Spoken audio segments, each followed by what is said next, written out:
Life एक beautiful journey है।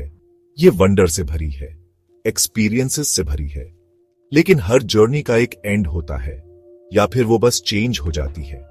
यही सबसे बड़ी मिस्ट्री है। जब हम मरते हैं तो क्या होता है? ये सवाल हर दिल में गूंजता है। इसने इंसानों को सदियों से परेशान किया है। हम सब समझना चाहते हैं। मौत का पल एक बहुत गहरा ट्रांजिशन होता है। ये एक पर्दा है, जानी और अनजानी चीजों के बीच। हम इस पर्दे के सामने क्यूरियोसिटी के साथ खड़े होते हैं। कभी कभी हमें थोड़ा डर भी लगता है। दूसरी तरफ क्या है? अंधेरा है या रोशनी? क्या ये एक एंडिंग है या एक न्यू स्टार्ट?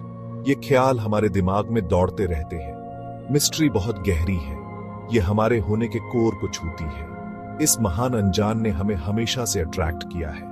थिंकर्स ने सदियों तक इस पर सोचा है। फिलोसोफर्स ने बहुत सी किताबें लिखी हैं। स्पिरिचुअल टीचर्स ने ज्ञान दिया है। आम लोग अपनी उम्मीदों को शेयर करते हैं। लाइफ के बाद ये जर्नी क्या है?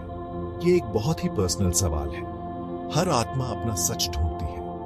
जवाब शायद छुपे हुए हो, लेकिन ये खोज ही इंपॉर्टेंट है।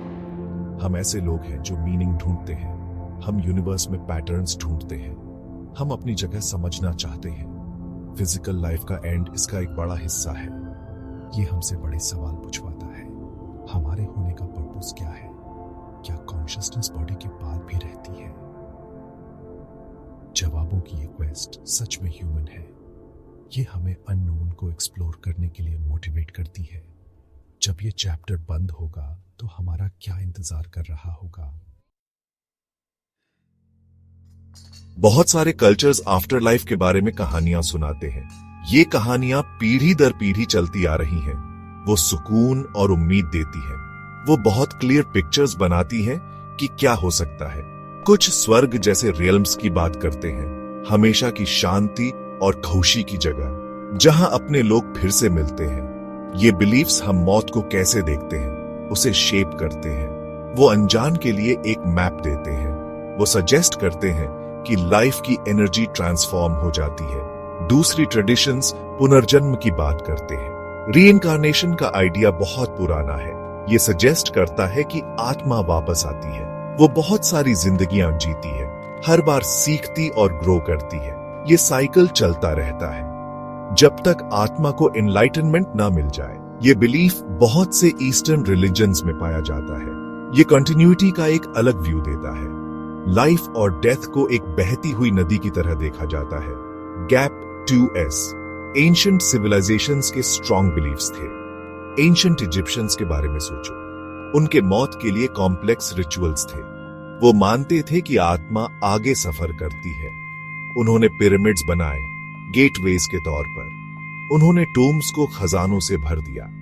ये आत्मा की अगली लाइफ के लिए थे। उनका पूरा कल्चर इसी से शेप हुआ था।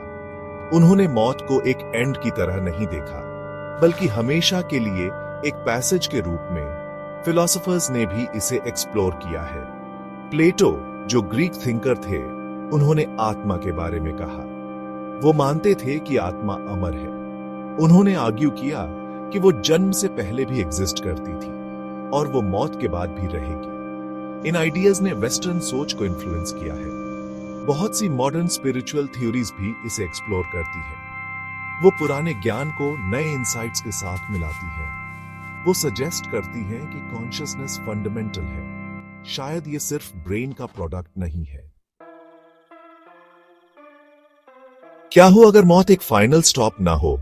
इमेजिन करो कि ये एक दरवाजा है, किसी और चीज की तरफ एक ट्रांजिशन, शायद किसी अलग जगह का सफर, एक नए तरह का एग्जिस्टेंस। ये बहुत ही एक्साइटिंग ख्याल है। ये बहुत सारी पॉसिबिलिटीज खोलता है। हमारा यूनिवर्स कितना बड़ा है, क्या और रियलिटीज हो सकती हैं? ये आइडिया सिर्फ कहानियों के लिए नहीं है। कुछ मॉडर्न साइंटिफिक थ्योरीज बहुत फैसिनेटिंग हैं। वो मल्टीवर्स के बारे में बात करती हैं। इसका मतलब है कि बहुत सारे यूनिवर्सेस एग्जिस्ट कर सकते हैं, हमारे अपने यूनिवर्स के पैरेलल, हर एक के अपने लॉज ऑफ फिजिक्स के साथ, हर एक में अलग तरह की लाइफ फॉर्म्स के साथ। क्या हमारी कॉन्शियसनेस वहां ट्रैवल कर सकती है? क्या मौत इस शिफ्ट का पल हो सकता है? ये एक माइंड एक्सपैंडिंग कॉन्सेप्ट है। ये हमारी करंट अंडरस्टैंडिंग को चैलेंज करता है। इमेजिन करो एक दूसरी रियलिटी में कदम रखना, एक दुनिया जो हमारी दुनिया से बिल्कुल अलग हो।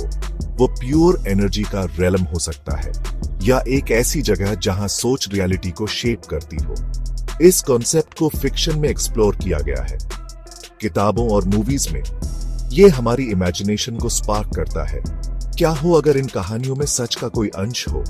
क्या हो अगर कॉन्शियसनेस बंधी हुई ना हो? शायद वो इन दूसरे रियल्म्स में नेविगेट कर सकती हो।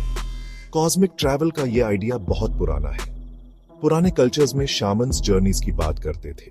वो स्पिरिट वर्ल्ड्स में ट्रैवल करते थे। वो वहां से ज्ञान और हीलिंग लाते थे। शायद ये झलक थी, दूसरे डायमेंशंस की झलक। मॉडर्न फिजिक्स भी एक्स्ट्रा डायमेंशंस को एक्सप्लोर करती है। यूनिवर्स उससे ज्यादा कॉम्प्लेक्स है जितना हम देखते हैं। क्या हो अगर मौत आत्मा का सबसे बड़ा एडवेंचर हो, एक वॉयज बड़े से कॉस्मिक ओशन में। साइंटिस्ट ने अभी तक प्रूव नहीं किया है कि क्या होता है जब हमारी फिजिकल बॉडीज काम करना बंद कर देती है। ऐसे कोई लैबोरेटरी एक्सपेरिमेंट्स नहीं है जो हमें पक्के तौर पर आफ्टर लाइफ दिखा सके। अगर सिर्फ मटेरियल साइंस के व्यू से देखें तो मिस्ट्री अनसॉल्व्ड ही है। साइंस ऑब्जर्वेबल चीजों पर फोकस करती है जो मेजरेबल हो, टेस्टेबल हो। मौत के बाद कॉन्शियसनेस का नेचर पकड़ में नहीं आता।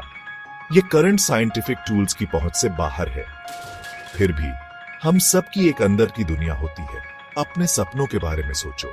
कभी कभी सपने बहुत ही रियल लगते हैं। हम सपनों में साफ विजुअल्स और आवाजें एक्सपीरियंस करते हैं। हम सपनों में गहरी इमोशंस फील करते हैं, खुशी, डर, प्यार और दुख उतने ही स्ट्रॉन्ग जितने जागते हुए लाइफ में। अगर हमारा दिमाग हर रात इतनी रियल दुनिया बना सकता है तो कॉन्शियसनेस असल में क्या कुछ कर सकती है? क्या वो सिर्फ हमारे ब्रेन्स तक ही सीमित है? सपनों का रियलिज्म हमें सोचने पर मजबूर करता है। यह हमारे दिमाग की पावर दिखाता है। हमारी कॉन्शियसनेस पूरी रियलिटीज बना सकती है, ऐसी दुनियाएं जिन्हें हम सोते हुए एक्सप्लोर कर सकते हैं। क्या ये एक क्लू हो सकता है? शायद कॉन्शियसनेस ज्यादा फंडामेंटल है उस फिजिकल बॉडी से जिसमें वो रहती है। हो सकता है वो इंडिपेंडेंटली एग्जिस्ट कर सकती हो। ये एक ऐसा सवाल है जिसे बहुत लोग एक्सप्लोर कर रहे हैं, मेडिटेशन और इनर रिफ्लेक्शन के जरिए। जवाबों की तलाश चलती रहेगी। लाइफ आफ्टर डेथ के बारे में हमारी क्यूरियोसिटी बहुत गहरी है। ये ह्यूमन होने का एक हिस्सा है। ये हमें एक्सप्लोर करने के लिए प्रेरित करता है, अपने असम्पशंस पर सवाल उठाने के लिए, किसी बड़ी चीज में विश्वास करने के लिए।